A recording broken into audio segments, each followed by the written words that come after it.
ibyo ari byo byose sinabaye umugwanyi ngo fate inkoho ndasa mugana naragwanye cyane naragwanye mu bundi buryo d'abord nagwanye urugamba rwo gusigarana abana rwo kurera abana erega n'urugamba rwo kurera abana rwari rukomeye akaza asanga uwanyuma afise imyaka 8 agasanga n'abana bakomeye bazima atazi ngo bariye gute banyoye gute bambaye gute ubwo n'urugamba agasanga bariga atazi uko byagenze ubwo n'urugamba rugira kabiri jewe kujya kumuraba yari amariske akomeye cyane gusumba we ari hariya jewe inje kumuraba kugira ndahaze ninjire donc mva mu gisagara ninjira mu misozi cyangwa kuvayo ninjira mu gisagara byambera ibintu bikomeye cyane na je nararugwanye ariho reka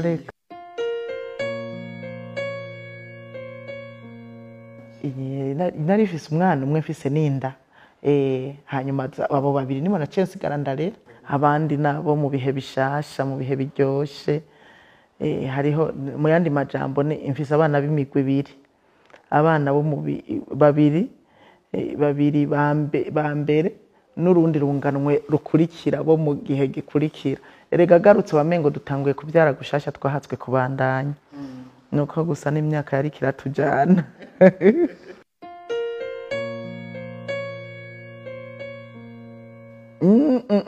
sindigera n'uyu munsi oya je sinabaye umunywanyi w'umugambwe n'umunsi n'umwe oya sinigeze by'ukuri jewe ubwa mbere igituma atanasezeye yarazi ko ntari umunyepolitike yarambona yarandaba yarazi ukuntu jewe bimeze muri jewe ari ibintu ntatahura ntumva yarazi ko ntari umunyepolitike hanyuma maze kuza acaransigura byumva nsigara ndakizwa ndinjira mu bikorwa by'Imana sanga narakuze mu bikorwa by'Imana asanga mbere narinjiye mu ibango givuka butumwa ubundi umuvuga butumwa ndumudiyakoni ndumuririmbyi ndakorera Imana ndi umuntu ari imbere y'abandi mu rusengero yasanze ndi muri ivyo hanyuma numva naravyinjiyemwo ku buryo numva jewe ntashobora kubivanga ngo nje mu mugambwe n'ivy'umuhari ntavyo nari narinjiyemwo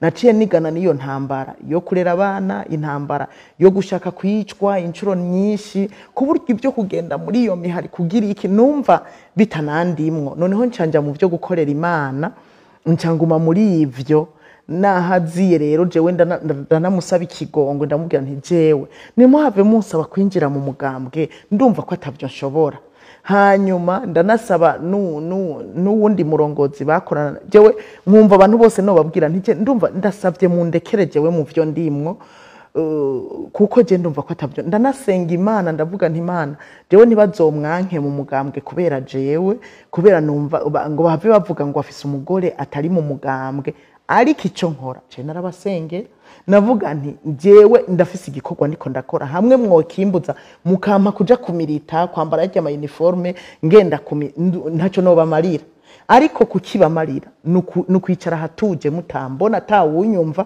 nkabasengera kugira ivyanyu bigende neza jewe ndasabye mu ndekera ico gikorwa hari uwundi nigeze kubibwira ndiko ndabivuga cyavuga ngo none kazi muzi gusenga ngo naco ni gikorwa n'abasenzi twari tubakeneye numva rero ndashimiye Imana ca ndabibamwo uko nuno munsi ndabasengera sinjayo by'ukuri ngo mirite kanukuri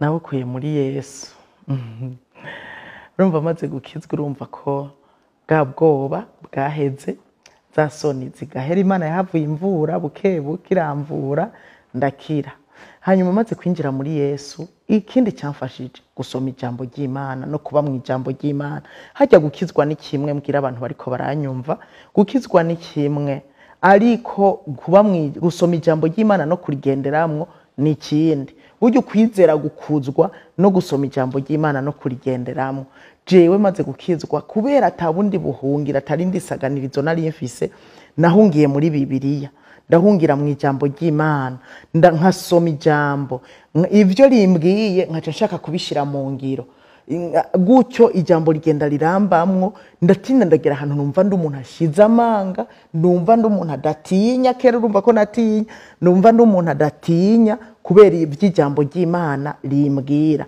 Burya ubushizi bw'amanga bwose kumva ntatinya guhangara ibibazo nabikuye kuba narabaye mu Mana, narakiriye Yesu nk'umwami n'umukiza, nkabibamwo, hanyuma nkaba mu ijambo ry'Imana nkanarisoma.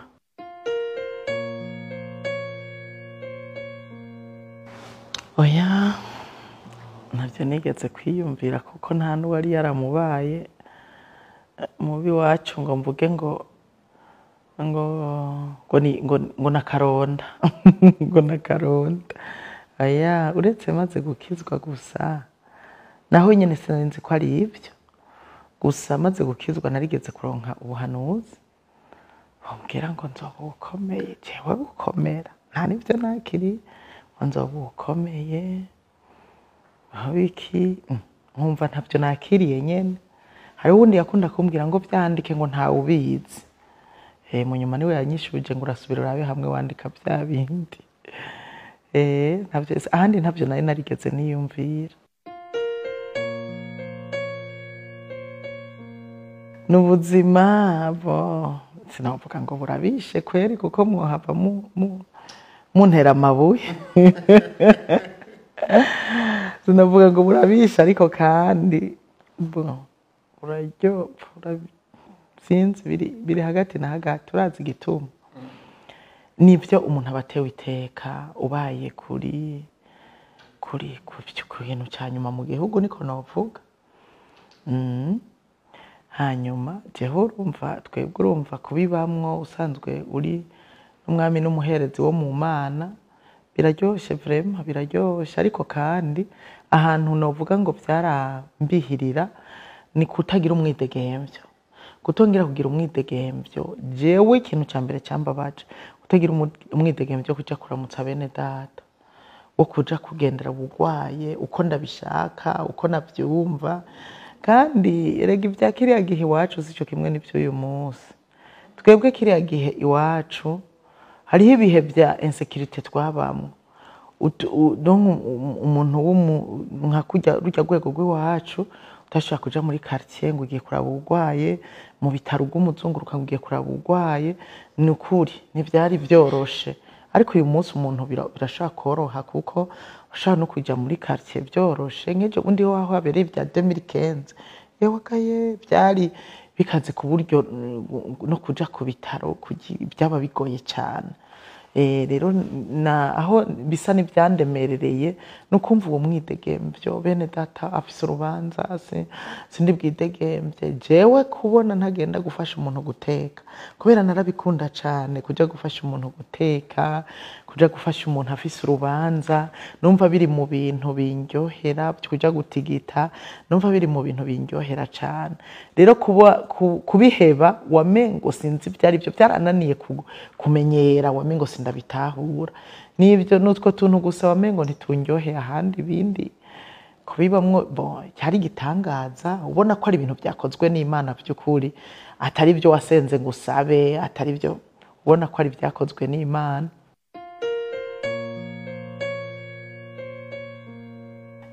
Kubera abo mukorana, urabona tuba dukorana n'abajya bajejwe umutekano, bajya no ntibizigira n'umunsi n'umwe yuko ahantu hari amahoro. Eka baguma umengo nyene ahantu nta mahoro hari ntaki. Urumva barya nibo batadukundira. Buryo umuntu aragendera munsi yabo mu buryo bumwe canke ubundi, ego nibo batadukundira. Ukaza wumva bakubwiye atahantu ntiwohaje, wumva twarababwira uyu munsi nkeneye kuja ngo nk'aho hantu ntushobora kujayo. Urumva ukabura sivye, ukaba urumva utakigiye kandi wabishaka.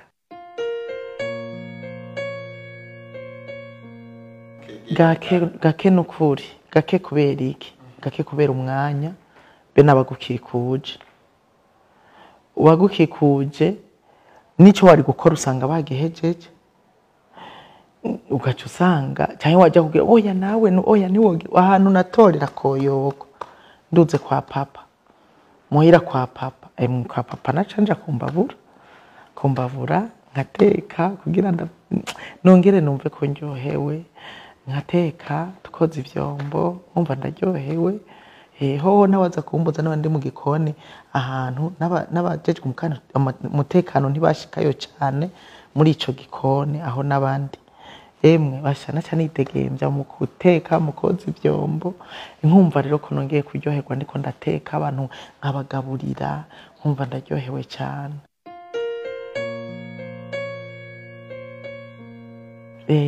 Hari igihe numva shaka kubikora hanyuma muno mwanya ntiwanyorohereza kubera byaciye bimbana byinshi ibikorwa vy'Imana bene ibikorwa usanga by'igihugu umuntu ajanisha ibikorwa vya fondation buntu ugaza usanga bibaye byinshi ntari ruguru ndi muhira mugandi ko ngira utuntaje ntevye kubera utunaturiya nkaca nsanga ibikorwa bimbanye byinshi nakanya nkakabura nubwo nabishaka nakanya ugasanga nakabuze.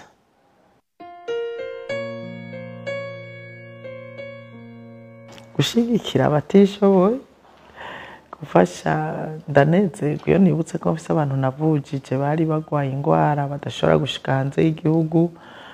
Iyo nibutse ko hari abana narihiye amashure uyu munsi bagaruka bakampezagira bagaruka bakangirira neza ndumva ko nezerewe cyane gose.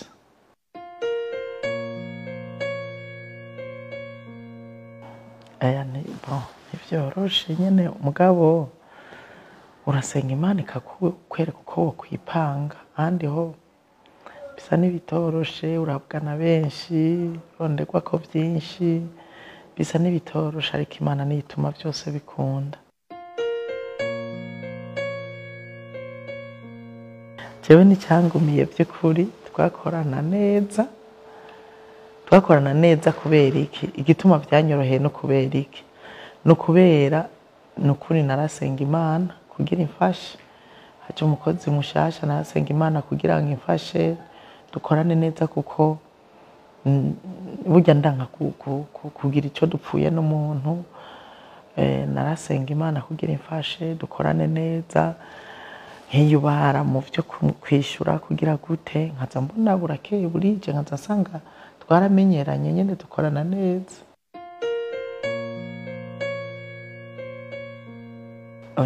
Burya nta n'ahandi na hamwe ufise wo kuri ubwo bushobozi ni mu Mana ariko bigaca biza muri uko kuntu ko gusenga nyene gusoma ijambo ryayo bikaguha izo nkomezi bikakurongora uko ukwiye kwifata imbere y'abana bariya bo mukorana uko ukwiye kubishura uko ukwiye kubagenza byose ubisanga mu ijambo ry'Imana hamwe no gusenga ukaza usanga washobojwe.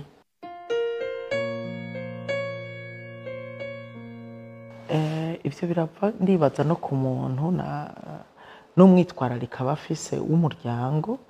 Jewe narifuza nti ivyo ari byo byose nubwo biri ubukwe ko umuryango uba neza uba mwiza tukaba mu muryango ufise amahoro kandi nta mahoro ushobora kugira umwana wawe yacitse uwo mwibarabara nta mahoro ushobora kugira umwana wawe yacitse imborerwa gutahira ko saa sita z'ijoro saa munani nta mahoro wogira.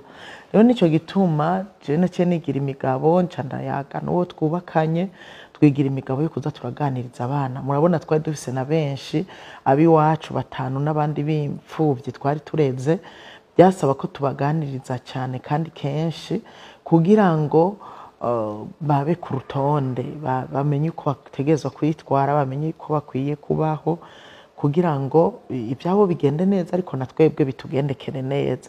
Byasaba rero yuko tubayagisha kindi naco twakoze twabagaburiye ibikorwa tukabagaburira ibikorwa umwana wese tukamuzeza wowe kuva uzozezwa iki uwundi uzozezwa iki uzozezwa iki hama umwana wese agacaba mu kibanza ciwe akumva ko ari responsable akumva ko hari ikintu nzomubaza cyangwa papa we akamubaza kandi tukabakoresha bose abacu n'abatarabacu bose bakumva yuko bari umwe bayumwe hanyuma bagaca babikora neza natwe tukumva ko turuhutse.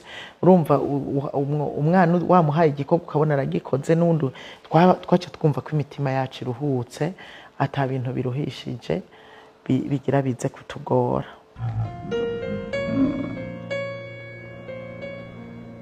Oya nabo nyene twarababwira tutiza murabareka bakore muri vacances bareke boza ivyombo bareke bige guteka ntawe ubize, ejo ntituzoba turi kumwe, bige guteka bamwe bakaja mu gikoni, kandi vyarabafashije bamaze gusohoka bakaja hanze.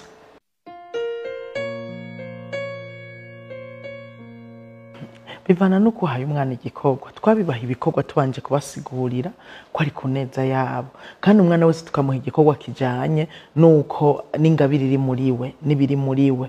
Nk'ubu hari uraba abana n'uwo arasanzwe akunda abana, ingabire yo kuraba abana iri muri we, tukaca tubamuzeza batoya bose bari ngaho muhira, byose tukabimuha, kandi agaca abikora neza kubera ari ingabire iri muri we. Twaraba ivyo bashoboye, tukaraba nyene ivyo bamenyereye kandi bashoboye bakabikora, twabanza kubasigurira rero ni neza yavyo, hama rero bagaca babikora banezerewe.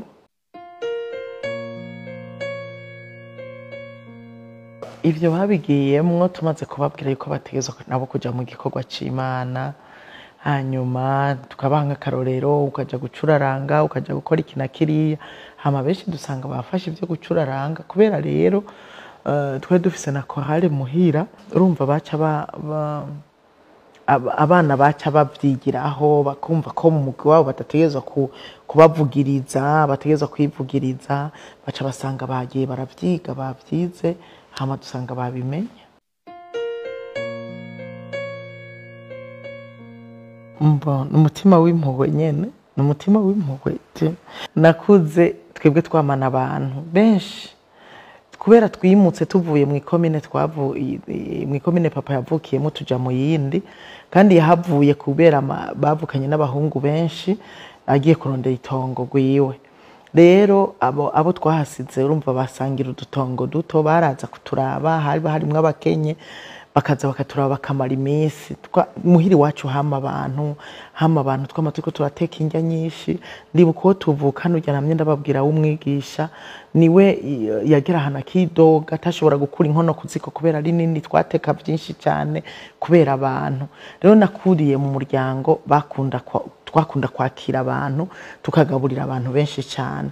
Numva ndabikuranye uko nyene, ariko narakuranye n'umutima wo kumva nogirira neza umuntu amerewe nabi. Nkakunda gukorwa ko n'abanyokuru, abasokuru n'utwana dutoya, umva nibo bantu banteye impuhwe cyane. Narumva biri muri jewe, nico gituma ndose akaryo ko kubikora nagiye ndabikora. Abana b'imfuvyi batagira iyo baja niyo bava, nkumva nyene nobafasha, nobaba hafi, nico cyantumye ndabikora. Nukubera aribo bantu nakoreyemwo cyane, mu mfuvyi, mu bapfakazi, nibo bantu nakoreyemwo cyane. Naho narihiye amashuri abana benshi bari imfuvyi, nkashaka rero benshi bize na communication, hari abo nasomesheje ariyo bakora n'ubu, kugira ngo bazoce bagenda gukora kuri iyo radio televiziyo, ariko kandi kugira bagira ijambo, imfuvyi n'abapfakazi bagira ijambo kuri radio na televiziyo vya buntu. Ico nifuza gushikako nuko ijwi nyene rivuye kuri radio, rivuye kuri televiziyo buntu, ryogenda rigasanga imfuvyi iyo ziri, kuko iradio na televiziyo bishika kure, bikabasanga iyo bari, bakaremeshwa, bagategwa intege, bagasubizwamwo ivyizigiro, nk'uko icivugo cacu kiri ca Fondation Buntu, gusubizwamwo ivyizigiro, bagasubizwamwo ivyizigiro, bakabona yuko vyose bishoboka, bakagira hijwa arico bakeneye gushikiriza, bakeneye kuremesha abandi, bakabaremesha kuri radio televiziyo, bakeneye gutera intege abandi, bakabatera intege, ari ukeneye kwidesharja mu gushinga intaha akaza akayishinga, nk'imfuvyi canke umupfakazi mu mwidegemvyo. Nico nashatse.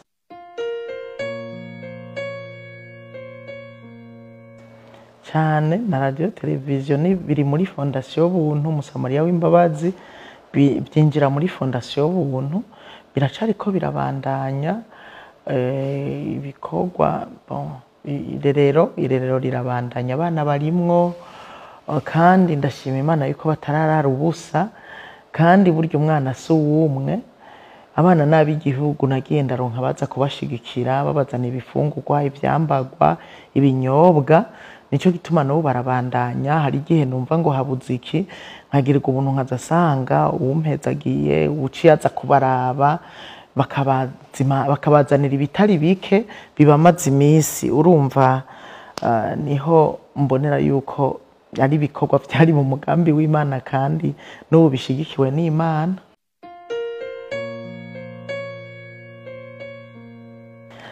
Ntivyoroshe, uburyo bukenerwa ni bwinshi cyane by'ukuri. Kugaburira abana b'ababebe amata, isukari, umuceri, ibiharage n'ibindi. Ukagaburira abakozi babarera, ukongera ukabahemba abo bakozi babaraba. N'ibikorwa bitoroshe cyane, ariko Imana igenda ishoboza kimwe ku kindi simenye uko byagenze. N'ubundi twatanguye dukoresha uburyo bwo mu mirima, twimbuye hamwe tukabashira bakafungura, ibindi tukabigurisha. Na n'uyu munsi kenshi niko tubikora, tukagurisha ibiharage, ibigori, biki, hanyuma amahera nkaca ndabashira bagasuma bagafungura.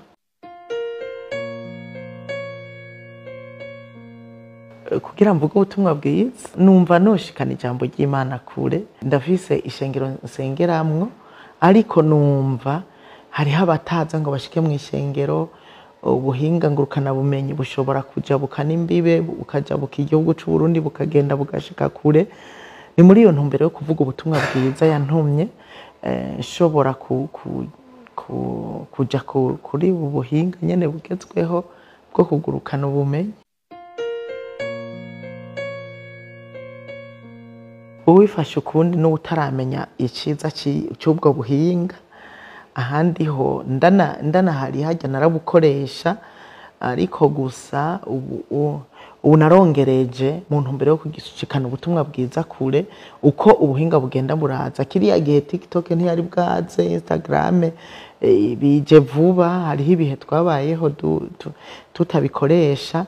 Mbonye bije mbona abantu niho byo bajako cyane, ndavuga nti reka mvuga ubutumwa bwiza. Uzogenda kugurura TikTok asangeyo ijambo ry'Imana, uzokugurura Instagram asangeyo ijambo ry'Imana. Nico cantumye ndabikora.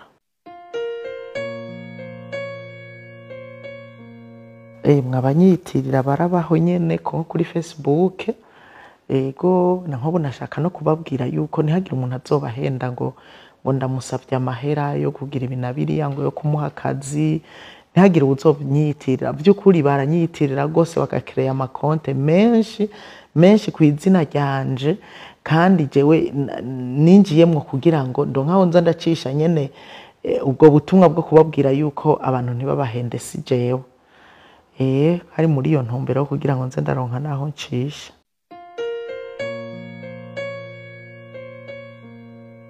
Ndumva iyo nkunda ni rya mama buntu kuko narihawe n'Imana kandi niryo rivugwa na benshi.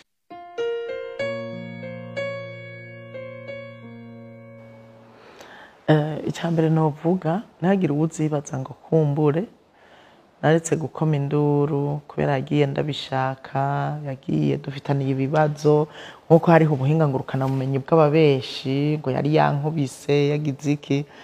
Ibyo ntibyigeze biba, kandi yagiye by'ukuri nkimukunda kandi cyane. Twari twiteguriye kuja kuruhuka, ibikorwa twari tumazemo imyaka 15, twari tubyiteguriye cyane. Yagiye ari umuntu duhuje umutima n'inama, dukundana, twari twiteguriye kuja mu karuhuko. Rero icyampaye inkomezi nababwiye aho nazikuye mu ijambo ry'Imana. Rimwe nigeze gusoma ijambo ry'Imana, numva rirafashije. Yari amajambo y'Imana abiri numva arajanye.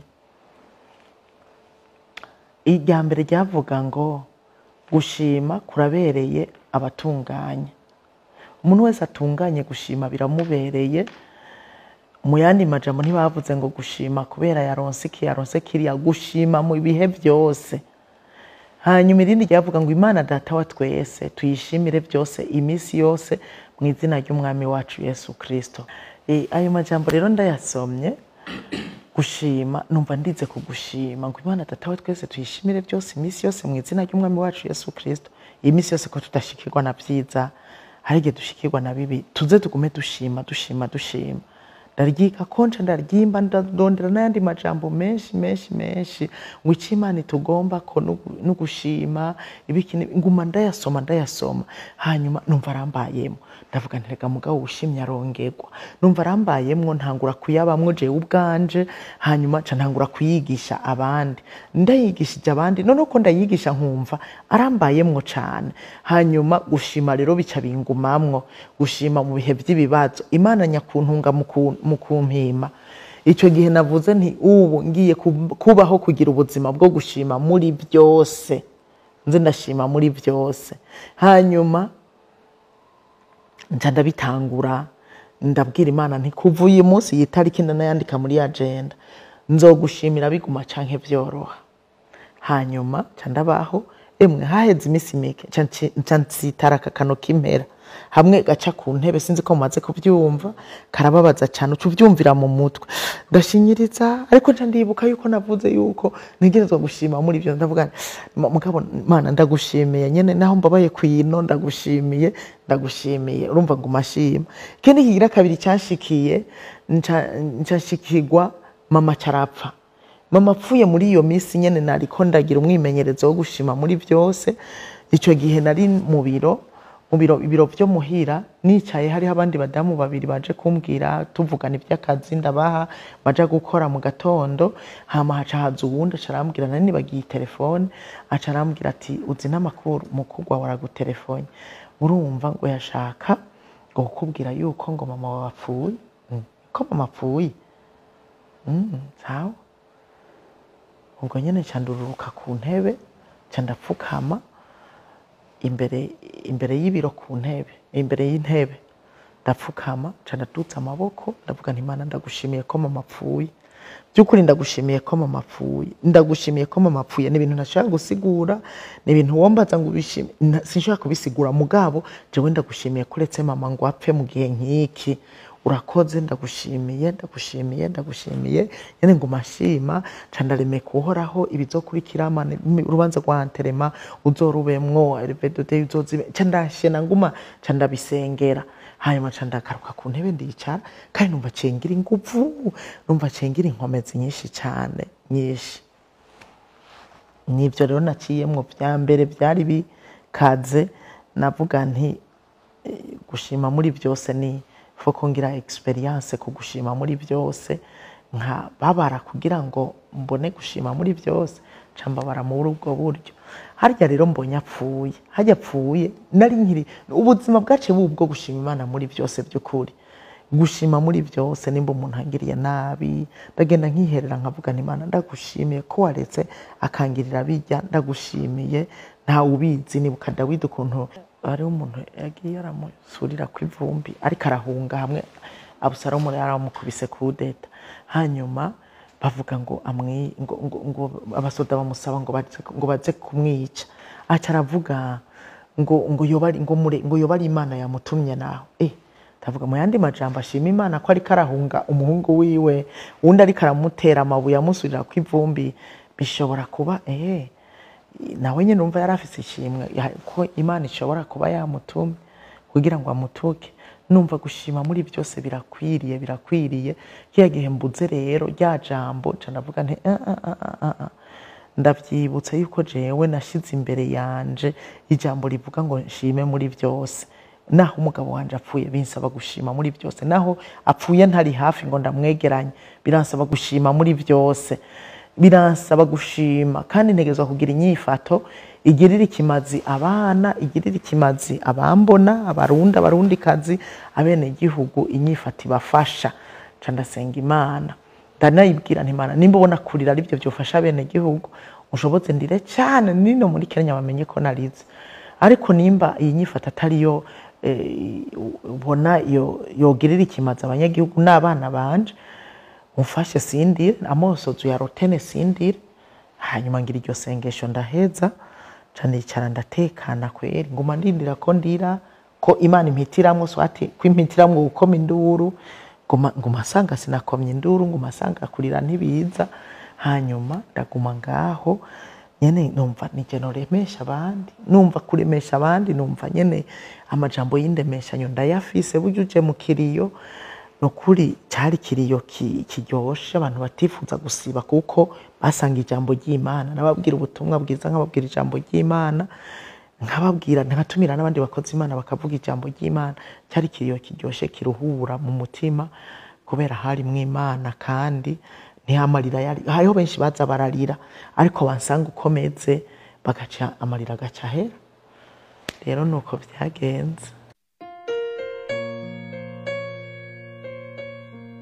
N'uwaratanguye kurira abonye n'ururutse indege mvuye Nairobi, akabona sindize, akabona ndashyize mu nzu sindize, ndasengeye abana.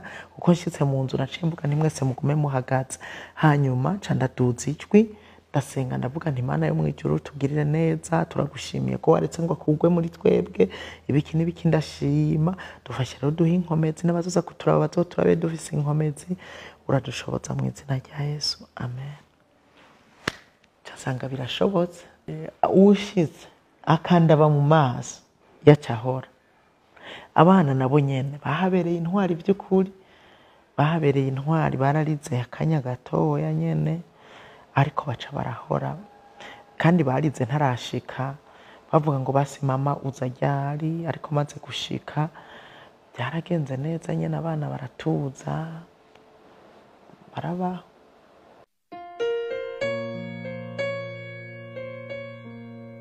Nukuri nifuza kubandaniriza ku byo narisanzwe nkora, gusa bikagenda neza.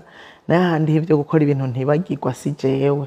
Ubu hari undi mutambukanyi w'umukuru w'igihugu twaronse wo gukora nawe ibikorwa ukazorongorwa, kumbure akagira nk'iki kibazo mwari mukiye kukibaza we, ukamubwira tuti ni igiki wibaza kuzokora ntibagirwa. Ariko urumva ubu niwe ari ku kivi, jewe nta nivyo noza gukora ntibakigwa bindi. Ndabandaniriza aho nari ngeze, nkore inyene ibikorwa nari sanzwe ndiko ndakora. Ndiko ndakora ibikorwa by'ivuga butumwa, nifuza ko ubutumwa bwiza bushika kuri benshi bashoboka. Niyo ntumbero yanje n'umunezero wanje. Ivyo bintu ni bimwe nyene byo kubuhinga ngurukana bumenyi by'ibihuha. Nta mugambi jewe mfise, nta n'urabimbaza, kandi naho bo bimbaza jewe ndi mu kindi gikorwa, kandi naco nyene kirakomeye. Ego nta mugambi mfise by'ukuri wo kuja kuba muri ivyo bikorwa, kandi bijya bibanza je nibaza ko ari bibanza bya politike, kandi urabona ko hari igihe bavuga ngo iki kibanza ni cy'ubwoko kanaka bakama bagiha ubwo bwoko. Emwe jewe wapise ndimwo by'ukuri, nta mugambi mfise wo kuba muri ivyo bikorwa.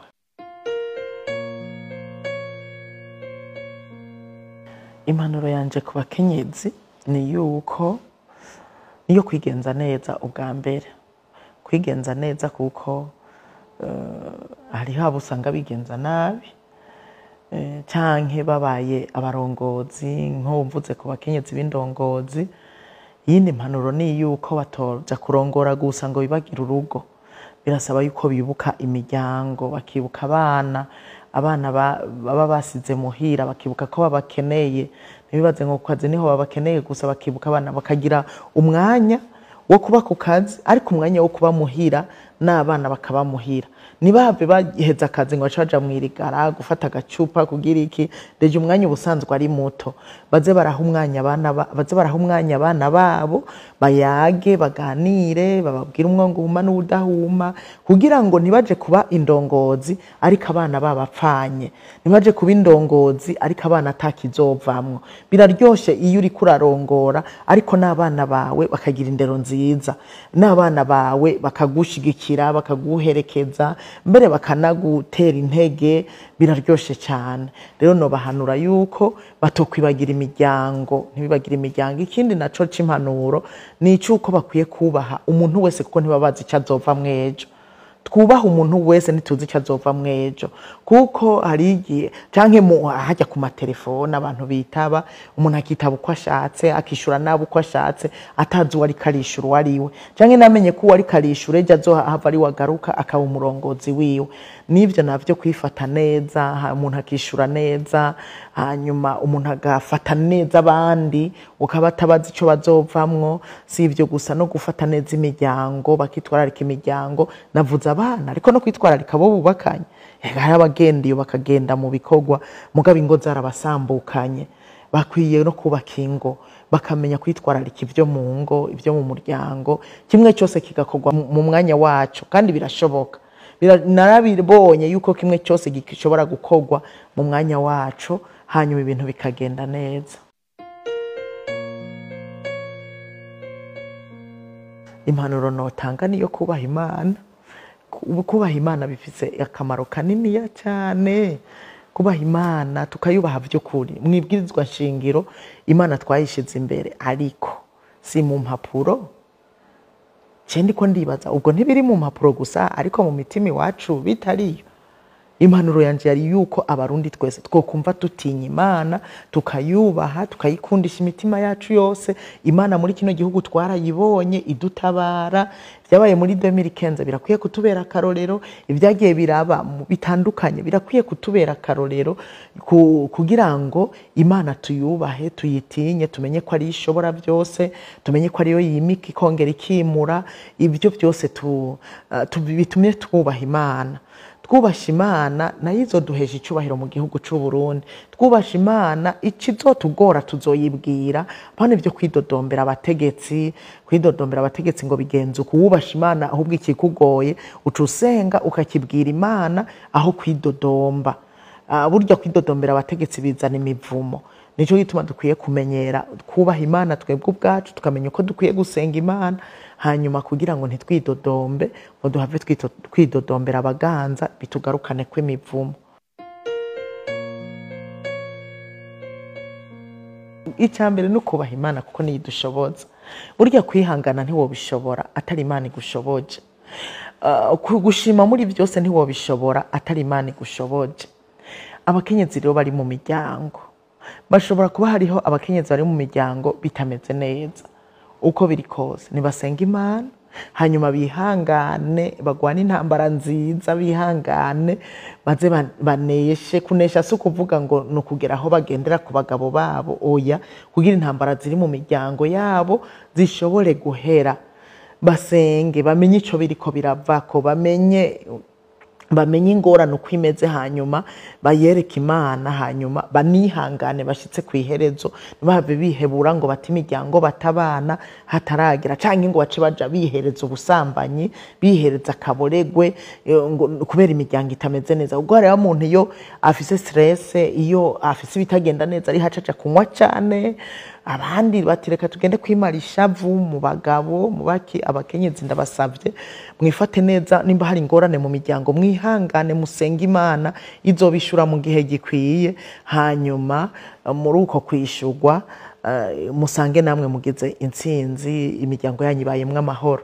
Ku miryango nayo ifise amahoro, bakenyezi ni mu profit ayo mahoro. Mu gihe cy'amahoro burya dukwiye, mu gihe cy'amahoro niho dukwiye guca rero dukora cyane. Mu gihe cy'amahoro mu miryango niho dukwiye gukorera abatware, niho dukwiye gukorera abana, niho dukwiye kugira kurondera ako kanya ko kubana mu miryango, umugabo n'umugore n'abana, tukarondera uwo mwanya. Kandi burya ugutegezwa kubiprovoka n'umugore. Umugore ni wategerezwa kuvyandurutsa. Burya abagabo bama bari ndihuse, ndagiye kugira ikindi, giye kugira ikindi. Ndibuka jewe yarabikunda, ntiyavyanka gose kuganira, ariko hari igihe yatwagwa n'ibi na biriya, ariko ndibuka ko ari je namusomborokeje, ndamubwira nti burya mu rugo dutegezwa kuza turagira ibiganiro hagati yanje na wewe, no hagati yacu n'abana tuze turagira ibiganiro. Akavuga wene twamatwa yaze uje shaka audience nyene, audience kutuyaga ibiri seri. Aho rero wibaza ibiri seri nashaka nyene icyo gihe nayimusabye tugomba turangiza umwaka, nashaka twiyevariwe, turaba umwaka uko wagenze umwaka wose, twiyevariwe turabe ibyagenze neza ibitagenze neza, hanyuma tubone umunsi wa mbere ndamusaba uwo munsi, mu nyuma aciye abona ko bikenewe, mu nyuma mu byo planifia yarashiramwe umunsi wo kubonana jewe nawe, tukicara tukabanza tugasengera hamwe, tukaririmba, tugashimira Imana hamwe, tugasengera imitwaro itandukanye, tugaca tuganira rero.